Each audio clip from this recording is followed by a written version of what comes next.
Wakto, and a special what up do to those that are listening on Blue Moon Radio today.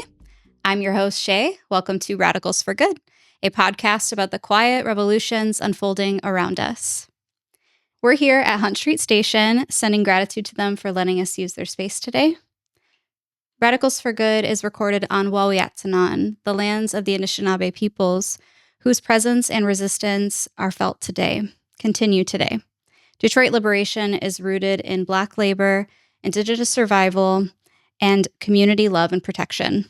We acknowledge those whose resistance made and make our home and people possible.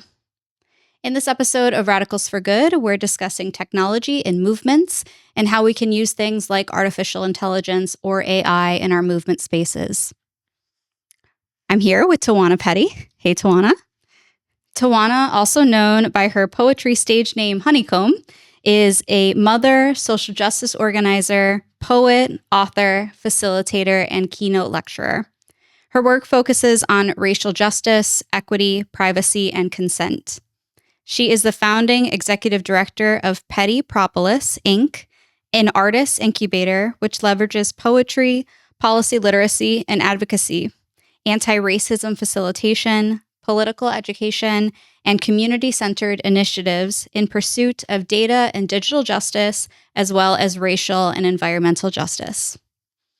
Petty serves on the steering committee for CS, Computer Science, for Detroit. She is an alumni fellow of the Digital Civil Society Lab at Stanford PAX, the Detroit Equity Action Lab, Art Matters Foundation, Just Tech with the Social Science Research Council, and is a national LIO year-long alumni member of the Rockwood Leadership Institute. In 2024, Petty was named on Business Insider's AI Power List for Policy and Ethics. Thank you so much for being here, Tawana. Thank you for having me. Happy to have you on the podcast. I think what's really interesting learning from you and your work is that you're at a really interesting intersection of racial justice, digital justice, and art. Right. Can you tell me how you got to that space? Wow. Yeah, someone called me a polymath recently, and I was like, I didn't even know what that word meant until they called me that. I've known I was I don't a know poet. what that means, actually. Yeah, so it's someone who has like these intersections of talents and interests that aren't necessarily obviously connected, but some kind of way they weave into my life in that way. So folks are like, wow, you're like a polymath. And I'm like, oh, okay. Cool. That checks out. That makes sense. Yeah. So I guess I received that. But I've known I was a poet since I was 7 years old. Wow. And so every aspect of my life that I can remember has involved poetry. Regarding the other things that I'm involved in, especially around data and digital ethics, privacy, environmental justice, etc., those came more from lived experiences. Growing up in the city, having had moments in my life where we lived in situations where we didn't have access to water or our income was at such a space where housing wasn't secure or those types of aspects. And so that turned me into an advocate and wanting to struggle against dominant systems that create those types of circumstances for young people, especially in the city. And then regarding like the digital and data justice stuff, I remember I think it was around 2009, where if you didn't have cable, you had to run home and test your TV. Like it was like the digital conversion, and you had to run home. And if it turned green, you didn't have to buy a converter box. But if it turned red, you had to buy a converter box. So I was pissed. Yeah. Yeah. And so I wrote a poem about it, as I do. And I basically did yours turn red and you were like, it turned why do I red. have It to buy a turned red. converter It was box? like your TV is no longer effective. You have to buy a converter box. Okay. And Sure. at that time, I didn't even know what a converter box was. But anyway, I knew I couldn't use the television anymore. So I wrote a poem about it. And I kind of just became an advocate for government overreach at that point. Why am I being forced into whatever this conversion is? A few years later, I hooked up with Detroit Digital Justice Coalition through Allied Media Projects. And I've just been a data justice digital organizer from that point on. I love that. I loved Ally Media Projects. That was Me too. also one of my favorite conferences they did every year. Yeah, It keeps yeah, coming up for me lately yeah. too, like the remembrance of that conference A and the lot work that they happened do. there. Wonderful Yeah. work happened there. Yeah, Yeah. wonderful work happened there. Mhm. So before we go any deeper into technology, AI, even like Mhm. racial justice and environmental Mhm. justice, things like that, how would you define racial and data justice in like as plain as possible words? Yeah, so there are some definitions that I've helped co-create over time. I'm embarrassingly not remembering them by heart, but I will say that it is a society that prioritizes equity Mm, and does not dehumanize or discriminate against communities based on their racial identity. mhm, And with that, I always say in Detroit, Detroit is like this collaboration of racial capitalism, disaster capitalism, and surveillance capitalism. mm, And they all come together and create mhm, these, inequitable circumstances for community members who are suffering under poverty.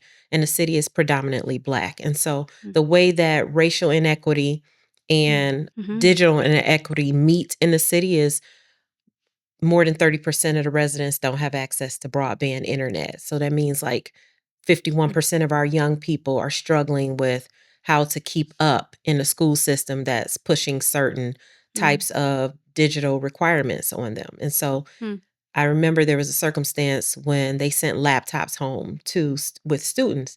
Well, if you go home and you don't have broadband and you have a laptop, you essentially have a typewriter. And mm, so it's the ways that policies are kind of laid onto communities in the city without considering the systemic impacts that certain neighborhoods are still living under. And mm, so I know you said a simple explanation, but I would say it's just the way that systemic policies compound disenfranchisement on cities, particularly ones that are predominantly Black or mhm, brown, indigenous, or even impoverished white mhm. communities. And so they Absolutely. kind of layer on top of each other to create these circumstances that, Mm. although they're similar, they divide us Yeah. because it's intentional. And so I guess we can Yeah. go a little deeper into that. But in Detroit, it's predominantly Black. So I'm always challenging the populist narrative that doesn't challenge anti-Blackness. Mhm, So I'm like, mm, yes, everyone, all together, always, we love each other. However, anti-Blackness is why a lot of people are suffering mhm. in the city. It's because it is predominantly Black. Yeah, and there's, like, layers to it and, like, Hmm. intersections to it. I think one of the big questions we might get about this episode is how do these 2 things interconnect? Like, how Yeah. does digital justice and racial justice interconnect? Hmm. But I think the example that you gave about students that are predominantly Black being sent home with a typewriter Yeah. is not digital justice, it's Right. digital injustice, Right. right? Mm, Yeah, it's a one size fits all solution mm, for a situation that has systemic impacts over generations that haven't been addressed. yes. And so, it's one of the reasons why I'm so infuriated by the mass surveillance in the city. Because if you think about the Mhm, residents in the city who have suffered under massive tax foreclosure, massive water shutoffs, and other inequities, the solution that they came up with was to massively surveil those neighborhoods. right. Well, we know that quality of life crime comes from quality of life issues. And so you have to address quality of life issues with quality of life resources, not mass surveillance. And Mm, so that's another way that like digital injustice layers on top of racial injustice. mhm. I remember reading one of your articles back in 2020 about specifically like Black Lives Matter and those movements, and then Mhm. also having heavier surveillance in Detroit. Yeah. Yeah. Can How you talk they a little bit about that? Yeah, I can recall, there's so many times that I'm just upset with the trajectory that policy takes in Yeah, a city. But I remember this is pre-January 6th, right? Prior to 2021. Yeah. the Mhm. insurrection Right. at the White House. There Mhm. was around the same time as Project Greenlight rolling, the law enforcement rolling out these $1,000 tickets to residents in the city. because they weren't social distancing. So you had community members that were congregating. We don't know what to make of the pandemic at this time. Right. You have people that are dying. Everything's closed up. Folks are Such an trying to figure out. uncertain time. Yeah, it was such an Mhm. uncertain time. It's like, they're trying to find joy in any way possible. Mm. You're cramming households that are probably 5 and 6 or more deep Mm. into the home with a pandemic going on no one understands.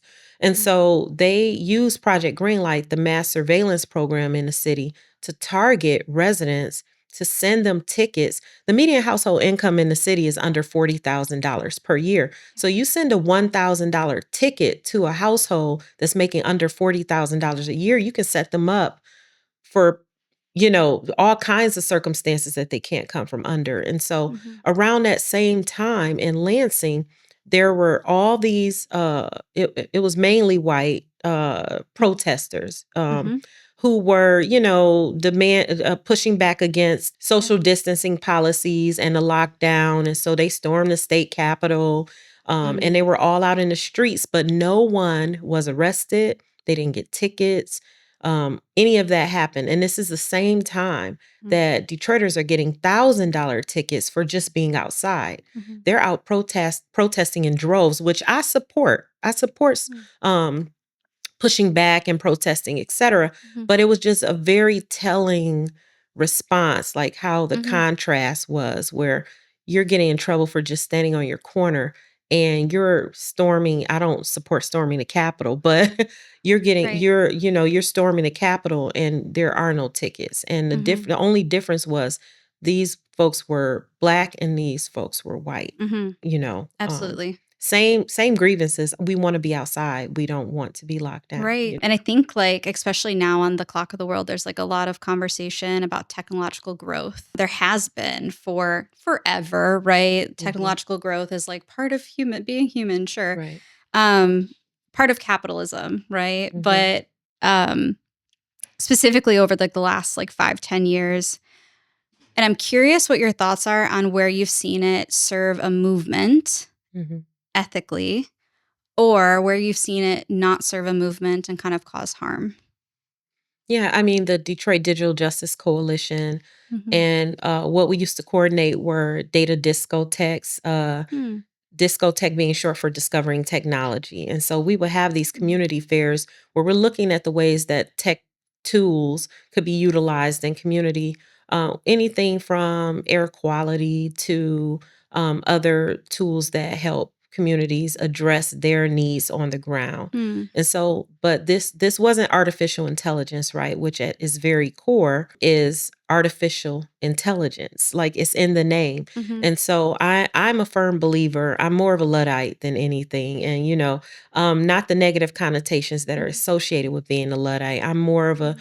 person who believes in technological development for resources and community, but not extractive Mm. technological advancements, not ones that extract massive amounts of data, biometric and otherwise, not ones that massively surveil communities, Mm. not ones that are non-consentful where you don't have a right to refuse. And Mm. so those are not the types of technological advancements that I support, but I Mhm. support the freedom to choose how you engage with a technological system, the freedom Mm. to opt out of a system that you engage with, Mhm. and principled values around technological advancement. And so, Mm. Detroit Digital Justice Coalition had defined principles around how you engage with technology. And so Mm. that's what our data discotheques were about, bringing technologists into the fold who were thinking about media literacy and tech literacy in Mm. ways that were consentful and useful and beneficial in community, not the hype machine that we're seeing around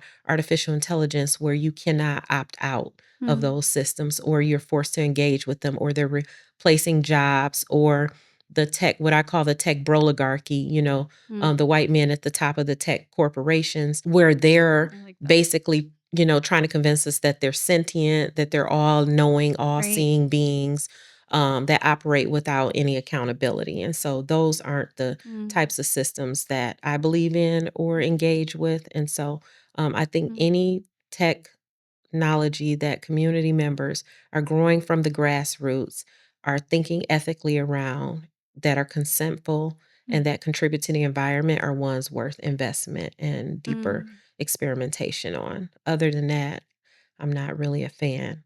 And I have, Yeah. a laptop like everyone else and smartphone that I try to get rid of half of Hmm. the things on it. And you know how that is. If you opt out of things, it doesn't work as well, right? There are so many things around the ways they're being developed now that are harmful.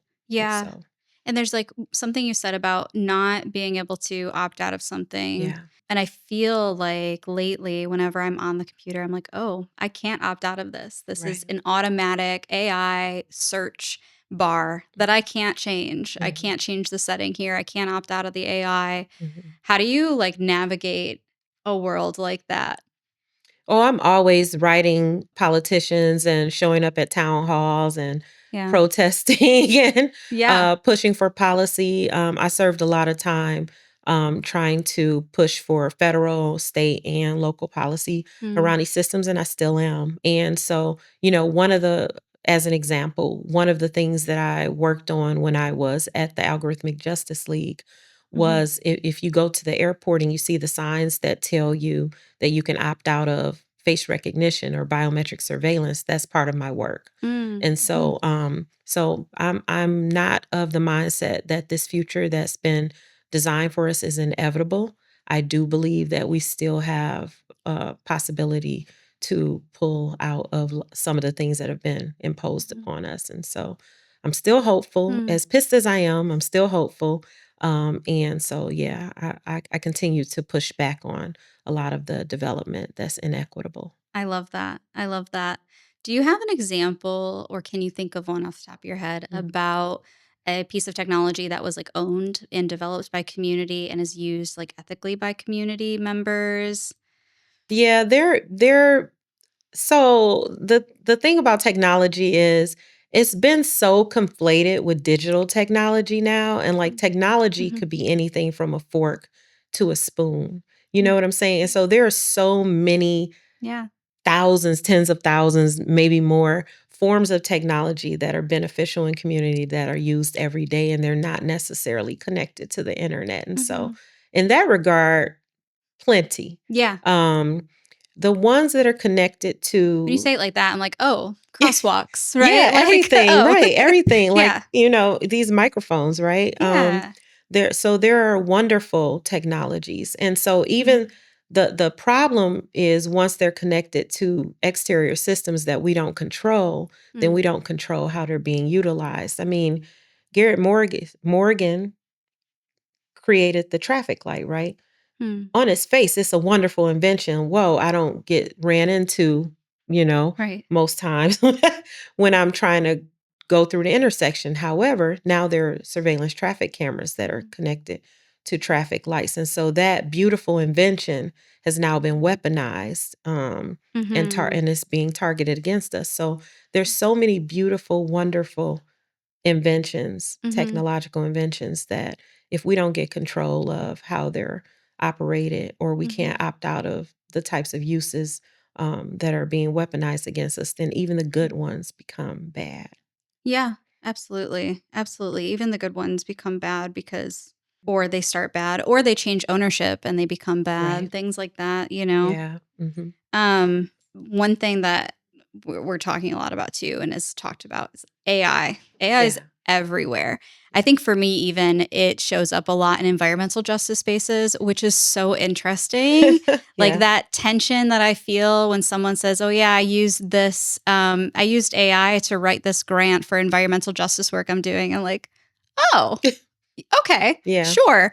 Um, it feels contradictory. So, what do you think about the tension? Hmm. And is there a such thing as like ethically using artificial intelligence in justice work and movement work? That was such a loaded question. Sorry. No, that's okay. It's like because I've been awarded for my policy work, right? Yeah. Like my policy work was trying to put like some stop gaps and some, interventions in these existing infrastructures, right? But Hmm. I've since become more of an AI abolitionist, someone, Mm. Hmm. aspiring to be. And so I haven't found positive use cases for it. I mean, there are folks who are using like meta glasses, right, to help with disabilities. But even with some of my disability rights advocates, they're not willing to sacrifice because of the mass surveillance that comes with those glasses and some of the ways that those companies extract even their data and it's then weaponized. And so it's complicated because I would love for there to be beneficial use cases for AI, but the hype around it is so pervasive and there's so many algorithmic harms that are attached to the uses of AI that I can't in good conscience say that there is. And mainly because the founders of these systems are eugenicists. So they believe in a world where only white wealthy men and white women that they deem viable to reproduce white wealthy men are the only human beings that are worth any investment or a future in society. The rest of us, they believe, can be replaced with what they believe is agentic AI or artificial general intelligence that they believe can take over any job or any creative aspect. And so when you have people who are at the core of these systems with a goal that's militarized, that's violent, that sees genocide all over the world, it's their goals and their control outweighs whatever dreams we have for the technology that they create and control. Um, and I'll finally say to the contradiction you talked about, I remember, and this happens at the height of movement all the time, right? So at the height of us pushing back on AI data centers, the hyperscale data centers, they rolled out these memes that everyone started doing using, like feeding all of your biometrics and all your info to an AI agent who could then create this beautiful flyer that synthesize everything about you. I don't know if you saw those on social media where there's this realistic meme. Yeah, it was very recent. I think I saw them. Yeah. And they were all up and down the timeline, right? Yeah. And it's like, oh, this looks just like me. And look, it's saying everything that I fed to it, And so I wrote, as I do, just to explain to people like these systems are going to betray you. It's not a if, it's a when. They want us to believe they're sentient. They want us to believe in the singularity. Elon Musk talks about it all the time. They want us to believe that they're going to go rogue. They're going to release all our data and that they won't be able to control them. And the reason why they want us to believe that is because when our data is sold and traded, it's a lucrative $1 trillion industry. Right. And so if there's no one who could be held accountable for that, then we're just out of luck. And so I try to tell people the more you feed an AI system, the least control you're going to have over your life. And so it's not to shift people into paranoia. My comrades at Stop LAPD Spying Coalition would say we have to shift from paranoia to power. So it's not about being paranoid. It's about using the information that we have to be more powerful, to fight for our critical thinking, and to not feed into a system that says, give me all your data and I'm going to create this cute little meme with everything you've told me about you. And then when something happens to that data, you won't have control over it. Right. And that's called gamifying the surveillance state, right? So they make it cute and fun for us to gamify the surveillance state. Not my term that I made up, but Simone Brown in the book Dark Matters on the Surveillance of Blackness talks a lot about that. And it's an important read, among many others. But we have to be cognizant of things like that because we're in a struggle for our critical thinking and our ability to control our destiny. And so that's why I don't believe in AI. You're speaking my language here. I love it so much. I think but also I'm just thinking about those little Facebook games too. And I'm like, I might have actually done that. All the things that they did Pokemon to have Go, us. Location data. Yeah. You don't think about it. You don't think about it when you're actually just scrolling endlessly online or you're posting on Instagram or you're posting on Facebook. You're not necessarily thinking about it. And I don't think that we're taught to think about it or use critical thinking when it comes to systems like that. We've been experimented on since the onset of social media. So they know exactly what makes us tick. And they've spent lots of money on the attention economy. They Mm. know how to manipulate what we're thinking, what things that we're going to be wanting to invest in or contribute to.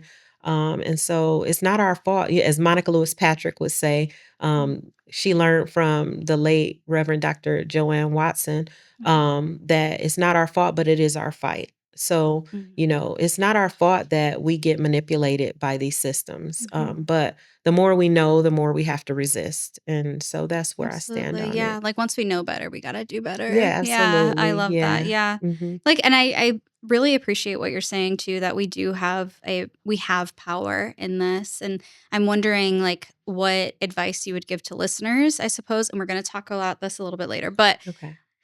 what power do we have in our Mm. everyday lives when it comes to technology and AI? Yeah, I'm not telling everybody to be like me and read every privacy policy and opt out of every cookie. I mean, if you can do it, because that's what I do. But yeah, those little moments where something pops up and it says, reject unnecessary cookies, like reject them. You know what I Mm-hmm. mean? You don't need to face scan to Mm-hmm. get into your cell phone. Mm. Opt out of biometric surveillance at the airport. Like there are so many, if you're not using GPS, turn off your location data.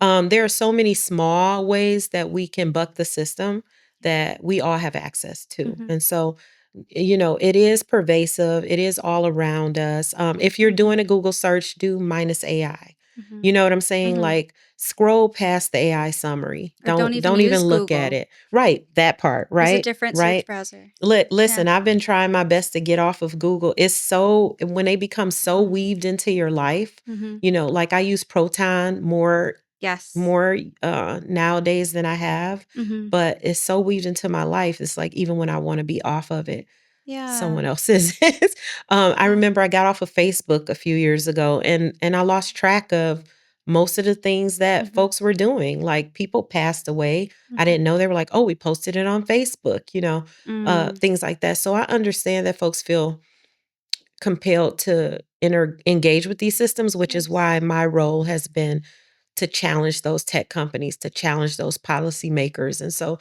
you have folks who are going to be people I love are Mhm. on these systems. And so Yeah. I feel my responsibility is to be one of the people that hold those people with power accountable. And Absolutely. so maybe someday these can be more ethical systems. I don't know. I'm more of a aspiring abolitionist, but Mhm. right now, while we're still in these systems, we have Mhm. to hold their feet to the fire to not Mhm. harm us, Mhm. you know. And I think too, it can feel really overwhelming, like when you're Mhm. thinking about all the different ways that you have to opt out and Yeah. all these different tech systems. Like I can imagine someone who's never even heard of a VPN listening to this episode and being like, what Right. are they talking about? And it really is like baby steps, Yeah, it is right? baby Like the steps. Yeah. first thing that you can do is just change your passcode and not use Right. your Face ID. Yes. Like literally just like little by little by little by little. And then one day Mhm. maybe you are using Proton, you are using a VPN and all these like great things. And Right.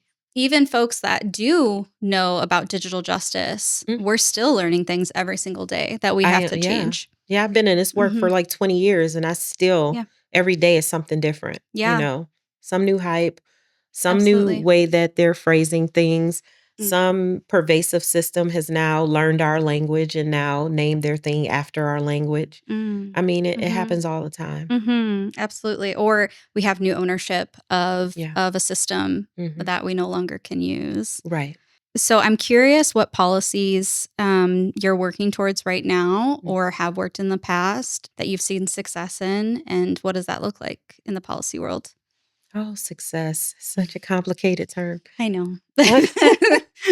I think about Project Greenlight in the city, and I Mhm. think about the facial recognition technology. Mhm. Now, I will say that Project Greenlight, for folks who don't know, mass surveillance program, flashing green lights, they stay on 24 hours a day, 7 days a week. They're connected to laundromats and gas stations and schools and Mhm. all sorts of businesses. When they first launched that program, which was supposed to be only 8 or 9 gas stations that stayed open late, we Mhm. now have over 2,000 cameras and over 700 businesses. But when they launched it and they announced the facial recognition component, it was real-time tracking, which meant that an officer could track you from point A to point B all throughout the city, real time. Mm-hmm. We did fight that. And so, I mean, the goal was to get a ban on facial recognition technology. We did not succeed in that. Mm-hmm. But to get them to not be able to use real-time tracking is big, because that meant they couldn't target somebody and then stalk them throughout the city. Mm-hmm. And so that's one policy initiative that I think we could That's celebrate, huge. even though we haven't, gotten rid of the system itself. Not a complete ban, but a baby step. Yeah, baby step that, prevents a lot of the misidentification cases. Now, we know that Detroit was leading the country in misidentification cases with police use of facial recognition. With real-time tracking, I can imagine that number would have been through the roof of targeting residents throughout the city. And so I try to hold on to that as a plus, a positive. Absolutely. Yeah. Absolutely. Are there any policy initiatives that you're working towards right now? Yeah, so I'm supporting legislation to try to keep taxpayer money out of data center development, Awesome. as well as trying to prevent NDAs with data center development. So those non-disclosure agreements where they get to sign with politicians and then do these secret deals, and then we don't know about them until they're in full development. I'm supporting with legislation on that, just trying to get people to sign on. I didn't author the legislation or anything like that, but I've been pushing for folks to sign on to that legislation, Yeah. as well as water affordability, working with the Water Peeps and a Well Coalition to try to push for true water affordability with We the People of Detroit and other organizers. Yeah. And so those are two major things that that I'm currently working on. And then on the side, I'm always trying to push against the defense contractor development that's happening in the city. So I communicate with, I'm always reaching out to city council and the mayor, as well as As you should. federal legislators and trying to get them to remove some development that's happening in the city regarding like militarization of law enforcement and those technologies. Really love how the intersection of water affordability and data centers is Yeah. coming, right? Like you're talking about that right now. Yeah. Do you mind talking about that a little bit? Of the Yeah. intersection between data centers and water There can be no hyperscale AI data center development with water affordability at the same time. I mean, some communities that have had these hyperscale AI data centers have already had their water go up by 267%. And so, and not only that, it can't use like old water, nasty water. It has to use the water we need to drink, the potable, clean, fresh water. And that water can't be reused. So you're looking at the potential for another Flint water crisis if we're letting these hyperscale AI data centers come in, use up our clean water, and then dump it somewhere where it's now a toxin. We learned that after, the auto industry decided the water wasn't clean enough for their parts. So they switched the water, removed using it on their parts, which were rusting because of the water, and didn't tell the community. And so there is no anticipation that these tech companies are going to tell the community when the water has become poisoned in their neighborhoods. And then, of course, we see energy companies like DTE promoting hyperscale AI data centers. Now, there is no planet that I believe in where DTE promoting anything is a net positive for community. And so, yeah, so there's so many connections with environmental harm, water inequity, land inequity. They're land grabbing all over the place. And then in Detroit, we particularly have to worry about them trying to pursue this new form of the arsenal of democracy. We're at war right now. The Detroit's industry is going to be swallowed up by the war. You already have the governor talking about Detroit leaning into defense contracting. We have a defense contractor moving onto the riverfront called Echelon. And so unfortunately, our biggest struggle is going to be to convince laborers, union workers, this is not a positive for the city, that this is going to be an environmental disaster, that our workers should not be weaponized for war. and that our water should be protected and not used by tech companies and military. Absolutely. So there's a lot to learn about what's happening. There is a lot to city. learn, and Yeah. there's just a lot that we can learn from the past too, and just Absolutely. remember that corporations they do not have our back. They are No. not thinking about us as people who need to drink the water. No, they're not. They're not. Like, I'm They'll also swallow just us up and spit us out. exactly. Well, Yeah. like even the development of the Environmental Protection Agency Mhm. came from the Clean Water Act, right? Yeah. Like it was around the same time that there was a community that found that there was like drums of acid below Mhm. their drinking water basin.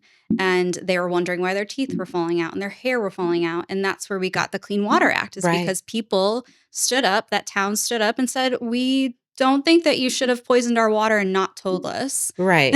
Hello, at the very least, let us know you're Like, let us you know. Yeah, like that would have been great. But they Mhm, didn't, because mhm. corporations are not thinking about us. And they're never going to. They're never going their to. profit is their bottom. That's what their goal is. Right. And so we have to stay. That's why our critical thinking is so important. Like, we have to struggle for that, Mhm. and we have to remember history, like you said, Yeah. and we can't replicate it. And so Mhm. those are things that keep me up at night, honestly. Yeah. Yeah. Have you written any poetry about any of this? Oh, Because yeah, I know, write like, I'm tons of just like poetry about thinking about, everything. yeah, like you were a poet since you were 7, and now, Mhm. and then you later became an activist. You later became an organizer. Yeah. Does your organizing feed into your poetry and vice versa? Always. I have this one isn't like one of my performance poems, but I do have a poem Mhm. in this AI and Assembly book, if I can Yes. read that one. Please. We would love that. So this is a new book, AI and Assembly. And it's a Okay. bunch of essays that were created about people who are organizing around artificial intelligence. Beautiful. And so I wrote the prologue to it. Beautiful. And it's just a short poem that kind of synthesizes the book. I'm so excited. Yes. Tech giants foster reckless belief in digital intelligence, coerce our faith in their omnipotence, drive society into gamified surveillance, dodge accountability by blaming model hallucinations. To be watched is never to be seen. It is to journey through destinations imagined by ChatGPT. It is to believe in the truths espoused by bots. It is to surround our communities with panopticons. But to be seen is to organize for our dignity. It is to value the intellect of human beings. It is to resource neighborhoods and families. It is to regulate toward algorithmic justice and racial equity. When we protest, we challenge the AGI distraction, leverage research and technology for humanity's benefit. We unite in equitable algorithmic assemblance, call out governments when they cower behind technological ignorance. It is our duty to gather in pursuit of peace. A future free of harm, our responsibility. So when the scholars, the ethicists, the researchers, and activists speak, we listen and respond in defense of our democracy. So this is just it's not a performance like slam poem or anything, but it's just the prologue to this new book. Thank you. You're welcome. To be watched is to not be seen. It's to be seen. To be watched is not to be. To be watched seen is not to be watched. Wait. Wait, start over. Wait. So my thing is, so our data bodies, our research in 2015, we did research across 3 cities. It was Detroit, Charlotte, and LA. Mhm. And one of the running themes we kept seeing through those communities, through our research, was communities kept seeing, like, I want to be seen. I don't want to be watched. I feel like I'm watched. I feel like they watch me and they see everything that I'm doing. They surveil me. This data trail of all my information, not for my benefit, but for surveillance, and just to capture as much as they can to marginalize me from resources that I need, but I don't feel seen. And so in the poem, That's so powerful. in the poem, I say, to be watched is never to be seen. So it's basically saying, like, if you're watching me, you don't see who I am. Yeah. You're just finding a way to target me to surveil me, to track me, and to try to pre-crime me essentially. Yeah. So I always say like Project Greenlight, it's like being a perpetual lineup where, you don't know if someone's going to knock on your door and accuse you of a crime because you don't even know that you're in a lineup. Like we've become so accustomed to being coerced into these systems that we don't pay attention to the fact that they're so ubiquitous and pervasive and always there. And that's what happened to Robert Williams, right? When he was misidentified by law enforcement, he lived in Farmington Hills. But because every single person who's ever taken a state ID or a driver's license since 1998 is in the SNAP facial recognition database, you could live anywhere. You could even be visiting and don't live here. And when they're looking for someone that they've accused of a crime, they're going to go through all these millions of images that include driver's licenses and state IDs of folks who've been in there for decades, And so, to be watched is never to be seen. Yeah. And like they were watching him, but they were not seeing him as like a human, right? Right. Like, And he didn't do he hadn't, and it was for Shinola watches, right? He was accused of stealing Shinola watches. He hadn't been to Shinola. He didn't live in the city. He was arrested in front of his small children on his lawn in Farmington Hills. And it had a ripple effect on his life. Michael Oliver was accused of stealing a cell phone. He was arrested. He lost his job. He lost his car, his home, because he was misidentified using facial recognition. Portia Woodruff, 8 months pregnant, right? They knocked on her door, accused her of carjacking. She shows up 8 months pregnant. She says, "Are you sure the person who carjacked the person was 8 months pregnant?" And they said, "We don't know. The text said you did it." So there's this blind trust in the technology that we have to struggle against, where if you have access to these powerful tools, you have to be asking yourself, like, number one, should I be utilizing it in the first place? But number two, if I am utilizing it, what other mechanisms are put in place to make sure I'm not harming people with the technology that I'm using? And so, if you're watching people, you're not seeing who they are as a human being. And that's what's happened time and time again, I even think like as activists too, we have that little bit of power as well. We're not going to use facial recognition, of course, but like even technology like AI, right? Like those two questions of should I even be using this technology for one, and Right. two, am I using it so that it doesn't harm other people? Yeah. I think those are good questions for everyone that has to use some form of tech. It absolutely. When you dream of a justice-centered Detroit, what does it look and feel like? Oh, wow. Um, well, there are no surveillance traffic cameras. There's no Project Greenlight. There's no militarized policing. There's no defense contractors on the headquarters on the riverfront. There are no drone highways. There's no I don't know whose toes I'm going to step on with this one though, but there's no billion-dollar train station that doesn't have transit. Yeah, there's Or there's no public there's transportation that's really real, quality. true, quality, affordable public transportation, Yes. true, quality, affordable housing, true, quality, affordable water. Well, water is you just have water. Like It's I just, accessible though and yeah, I affordable. just can't, honestly, water's a human right. Yeah, no one's going without water. No child is going without 3 solid meals and then some. Every child has access to a safe, equitable internet. And so there's so much, safety is not conflated with surveillance. Yeah. We are in community, we are sharing resources, and we are not, dogged by the pervasive narrative that has put a black eye on Detroit for so long. Like we recognize this is a beautiful place to live and everyone's seen with human dignity, compassion and empathy. And it's just a safe, healthy space to be, I want to live in that Detroit. Yeah. Yeah. I think we can get there in Detroit Mhm. because we do have like a beautiful haven here if we can Yeah. continue to protect it. Yeah. Yeah. Um, So my last question for you, and it's kind of personal. What does it mean to live a radical life? Like one choice, one decision at a time? Well, I think I'm sort of living it. Well, I'll put it like this. Yeah.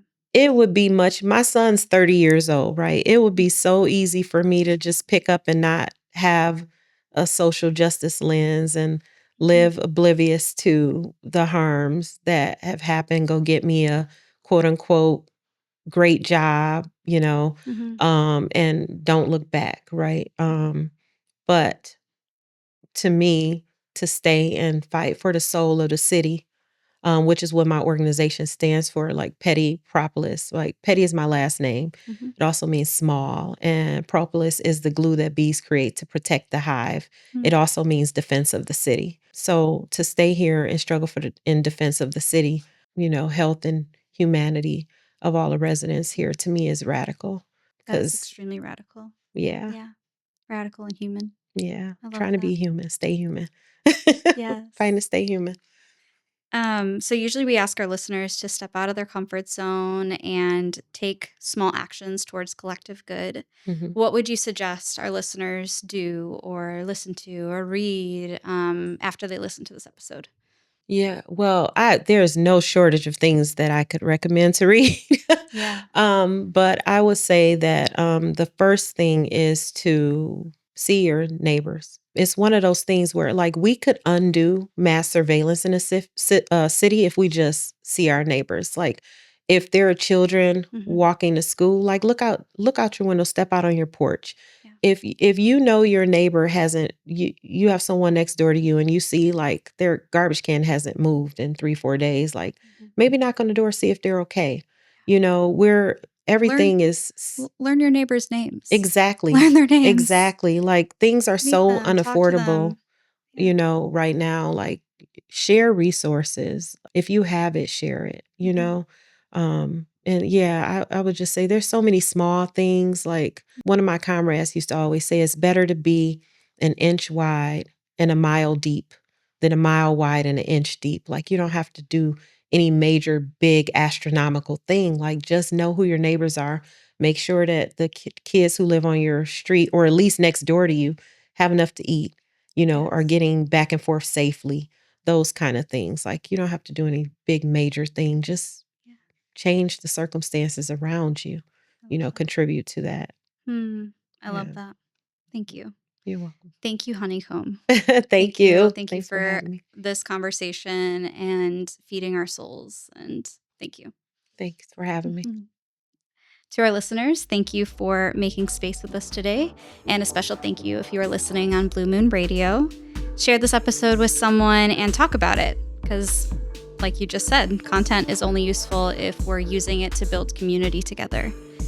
And always remember, the revolution may not be televised, but it might be in your neighborhood or even within yourself. Sending my deepest gratitude to Tawana, our guest today, Indy, Alex, and Ria, our creative team, Daniel, our music producer, Janae and Jordan, my thought partners, Blue Moon Radio, and all my other collaborators. Peace and blessings.